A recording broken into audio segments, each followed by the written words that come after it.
Bad Larry. What's up, everyone? I'm your host, Bad Larry, and today's episode is part 18 in the Inferno series. Check out my Inferno playlist if you're new, featuring Power Pack, issue number 43. This is also Revenge of the Boogyman, part 2. So, wow, there's a lot of parts and numbers there. This issue is dated January 1989 and once again written and drawn by John Bogdanov. Let's check out this cover.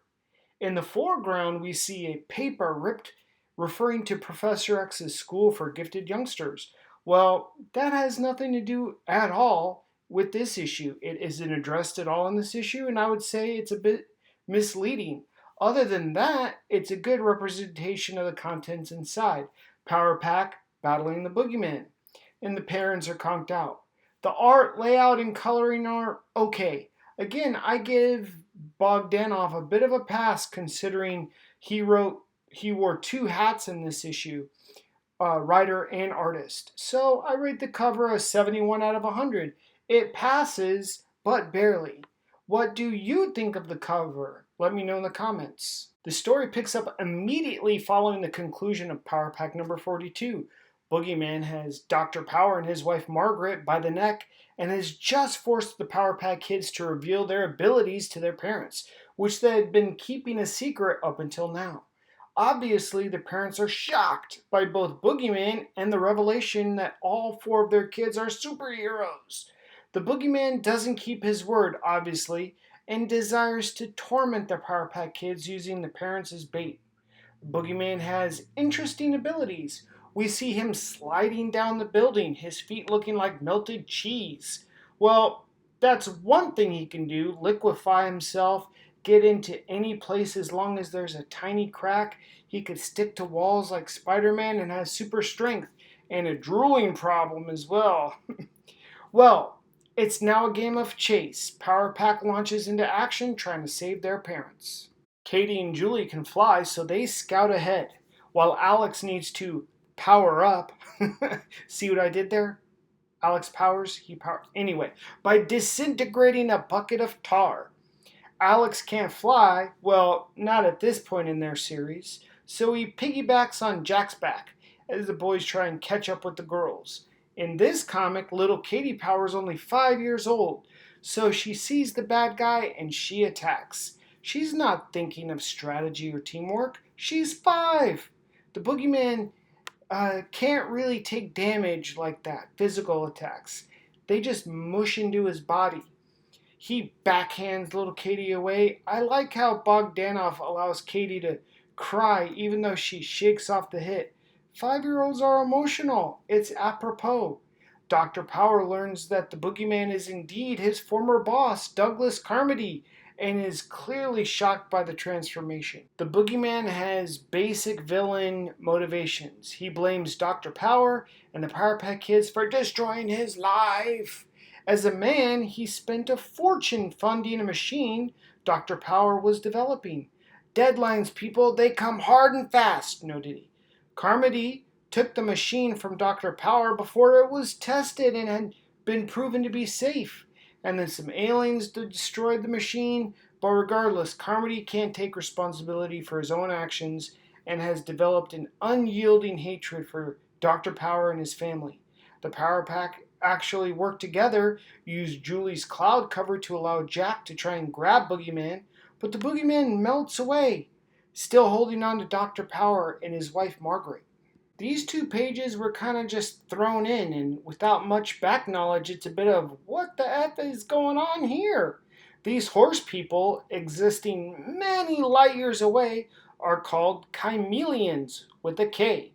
One of their race, Elfire Whitemane, aka Whitey, sacrificed himself to save the Power Pack kids, and in doing so is responsible for giving them their abilities. There was also an AI ship called Smart Ship Friday, which does some adventures with the Power Pack kids back in earlier issues. The Smart Ship Friday's hardware is messed up or destroyed, but the chameleons saved the AI brains and are rebuilding Smart Ship Friday. There you have it in a nutshell. The Power Pack are looking high and low for Boogeyman and their parents when they are swarmed by a horde of demons. The demons with their low hit points, are more of a distraction to the Power Pack than an actual threat. The Power Pack encounter an even larger horde of demons attacking civilians, and without the Avengers in New York City helping out, well, the Power Pack are the best right now these civilians can get. I love how little Katie calls the demons poop heads. At 5, this is about the best she can do, disc-wise. Under pressure, Alex has uncovered a new power attack, Little Balls. For real. Less lethal power balls, but more in volume. Previously, he could only unleash a big, deadly Powerball attack. Jealousy between siblings is a reality, and I love how that plays into this issue. Julie is a bit jealous. Alex has just learned a new attack. Jack has developed a Posy G super punch attack. And little Katie is fighting well at only 5 years old. And all Julie can do with her cloud powers is a Julie Hammer, which is maybe a bit underwhelming.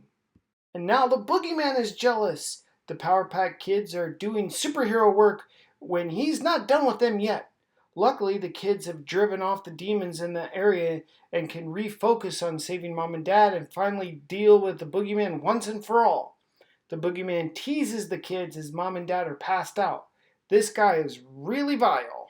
As Power Pack gets their emotions in check, Jack launches Alex upon the Boogeyman, intending to dissolve him. The Boogeyman plays his final Joker card, tossing Mom and Dad off the building. Little Katie is too weak to grab them both. Are the parents going to fall to their deaths?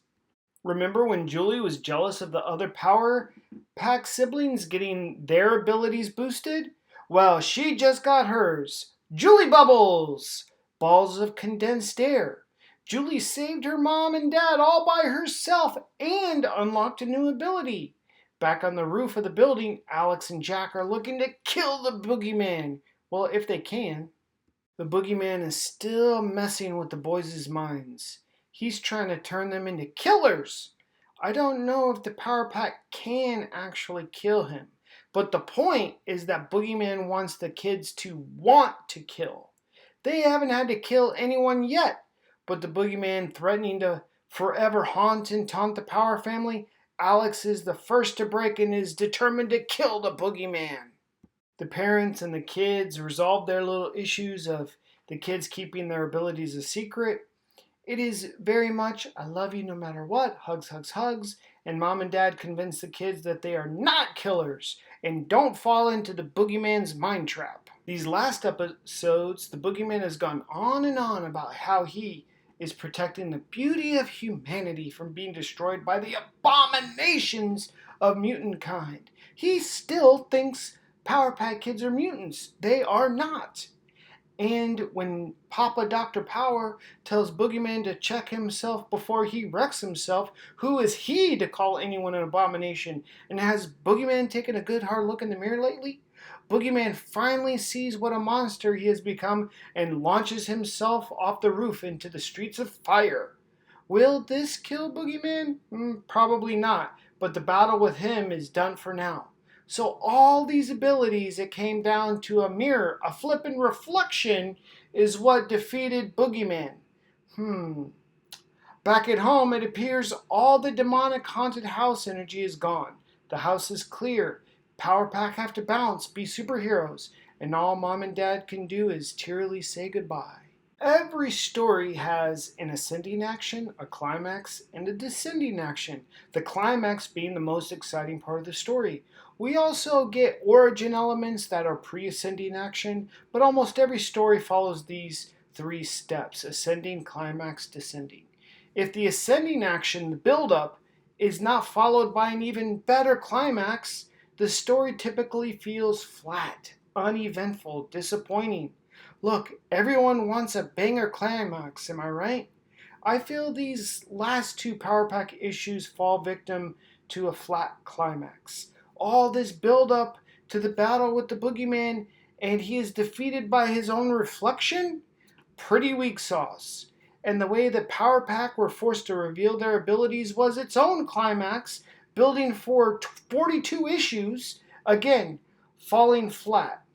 The art was consistent from last issue, not bad, not great, and Another thing, where are the splash pages? Well, in issue 42, we got 2 splash pages, and in this issue, number 43, we got 0.